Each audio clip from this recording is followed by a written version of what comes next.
104, 108 సిబ్బంది తన బినామీ అయినటువంటి అరబిందోకి మరి 104, 108 అంబులెన్స్ల యొక్క నిర్వహణను కట్టుబెట్టాడు. అదొక పెద్ద స్కామ్. 108 అంబులెన్స్ల యొక్క స్కామ్ ఎంత పెద్దదో ఆ రోజున మేము ఆధారాలతో సహా బయటపెట్టాం. ప్రతి సంవత్సరం కూడా 104, 108 అంబులెన్స్ల నిర్వహణ కోసం జగన్మోహన్ రెడ్డి చేస్తున్నటువంటి ఖర్చు 188 కోట్లు కేవలం 108 అంబులెన్స్లకే. ఇదిగోండి, ఇది వాళ్ళ ఆ పార్టీ కరపత్రం అయినటువంటి సాక్షిలో రాశారు. ఏటా నిర్వహణకు 188 కోట్లు 108 అంబులెన్స్లకి. ఏం అరబిందో వాళ్ళేమి వాళ్ళ జేబులో డబ్బులు ఇవ్వట్లా. కానీ అదే అరబిందో సంస్థ ఇన్ని కోట్ల రూపాయలు ప్రభుత్వం దగ్గర నుంచి తీసుకుంటూ నిర్వహణ పేరుతో ఏటా 188 కోట్లు, కనీసం జీతాలు కూడా చెల్లించట్లా. దాదాపుగా మరి 2 నెలలుగా వాళ్ళకి జీతాలు లేవు. 2 నెలల జీతాలే కాకుండా 3 ఏళ్లుగా బోనస్ ఇవ్వట్లేదు. బోనస్ బకాయి దాదాపుగా 50 కోట్లు. జీతాల బకాయిలు చూస్తే అది సుమారుగా ఇంకొక 25 కోట్లు 2 నెలలకు కలిపి దాదాపుగా 75 కోట్ల రూపాయలు వాళ్ళ బకాయిలు పెట్టారు. కనీసం ప్రావిడెంట్ ఫండ్ కూడా వాళ్ళకి అరబిందో కంపెనీ తన వాటాగా చెల్లించాల్సిన ప్రావిడెంట్ ఫండ్ కూడా చెల్లించట్లేదు. మరి ఎక్కడికి పోతా ఉన్నాయండి డబ్బులు? ఒక పక్కన ప్రభుత్వం ఏటా 188 కోట్ల రూపాయలు అరబిందోకి చెల్లిస్తుంటే వాళ్ళు మాత్రం జీతాలు ఎవరు. కానీ అదే అరబిందో కంపెనీకి అరబిందో రియాలిటీ చేతికి రామాయపట్నం పోర్టు, కనీసం 104, 108 అంబులెన్స్ల సిబ్బందికి జీతాలు చెల్లించినటువంటి ఒక కంపెనీకి రామాయపట్నం పోర్టు కట్టబెడతాడు ఈ రాష్ట్ర ముఖ్యమంత్రి. అంతేకాకుండా సోలార్ పవర్ పార్కులు అరబిందో కంపెనీకి అవుకు దగ్గర ఒక 800 మెగావాట్లు, సింగనమల్ల దగ్గర ఇంకొక 800 మెగావాట్లు, దాదాపుగా 4,800 కోట్ల రూపాయలు విలువ చేసేటటువంటి సోలార్ పవర్ ప్రాజెక్టులని కనీసం 108, 104 అంబులెన్స్ల సిబ్బందికి జీతాలు కూడా ఇవ్వనటువంటి ఒక సంస్థకి కట్టుబెడతారు. దాదాపుగా 12-13 వేల ఎకరాల భూములు కూడా అరబిందో కంపెనీకి కట్టుబెడతారు. ఏమండి జగన్ రెడ్డి గారు, అంబులెన్స్ల సిబ్బందికి కూడా జీతాలు ఇవ్వనటువంటి కంపెనీకి ఈ రకంగా దోచిపెడతారా మీరు? మీరు కొయ్యి కొయ్యి కొయ్యి అని చెప్పి అంబులెన్స్లు వచ్చేసి ప్రాణాలు కాపాడుతూ ఉన్నాయి, ప్రజల ఆరోగ్యాలు కాపాడుతూ ఉన్నాయని చెప్పి చాలా డ్రామాటిక్గా మాట్లాడతారు. ఇవాళ కొయ్యి కొయ్యి కొయ్యి కాస్త కుయ్యో మర్రో అంటా ఉన్నాయి అంబులెన్స్లని కూడా. సిబ్బంది వాళ్ళ ఆందోళన బాట పట్టినటువంటి పరిస్థితి. దీనికి ఏమి జవాబు చెప్తారు? 188 కోట్లు ప్రతి సంవత్సరం అరబిందో కంపెనీకి చెల్లిస్తా ఉంటే వాళ్ళకి ఎందుకు ఆ జీతాలు అందట్లేదని మేము అడుగుతా ఉన్నాం. ఇంకొక పక్కన మున్సిపల్ కార్మికులు వాళ్ళు ఇవాళ పెద్ద ఎత్తున ఆందోళన చేస్తూ ఉన్నారు. చెత్త పైన కూడా పన్నేసినటువంటి చెత్త ప్రభుత్వం మీది. చెత్త పైన కూడా పన్నేశారు కదా సార్. ఏమరా పన్నుల డబ్బులను ఏమవుతా ఉన్నాయి?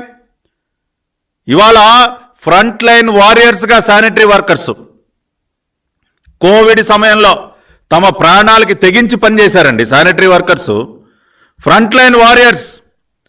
ఆ రకంగా కోవిడ్ సమయంలో పరిశుభ్రతను మెయింటైన్ చేస్తూ వాళ్ళ ప్రాణాలను కూడా లెక్క చేయకుండా పనిచేసినటువంటి వారిని వాళ్ళు మీరు రోడ్డును పడేస్తారా? వాళ్ళు అడుగుతున్నది ఏంటి? కనీస వేతనాన్ని చెల్లించమని అడుగుతూ ఉన్నారు. మినిమం వేజ్ మాకు చెల్లించండి సార్ అంటే అది కూడా దానిపైన కూడా మీకు శ్రద్ధ లేదా? కోవిడ్ సమయంలో దాదాపు 50 మందికి పైగా కార్మికులు కోవిడ్తో మరణిస్తే 50 లక్షల రూపాయలు చొప్పున ఆర్థిక సహాయం చేస్తానని చెప్పి ఇప్పటివరకు ₹1 కూడా చెల్లించలేదు వాళ్ళకి. కోవిడ్లో తమ ప్రాణాలు తెగించి పనిచేసినటువంటి శానిటరీ వర్కర్స్కి ఆ రోజున ప్రాణాలు కోల్పోయిన వరకు ₹1 కూడా చెల్లించలేదు. మీది మనసున్న ప్రభుత్వం ఎలా అవుతుందండి? ఇవాళ రాష్ట్రం మొత్తం చెత్త పేరుకుపోతుంది. ఇవాళ మనం చూసినట్లయితే 26,000 రూపాయలు కనీస వేతనం కోసం వాళ్ళు డిమాండ్ చేస్తూ ఉన్నారు.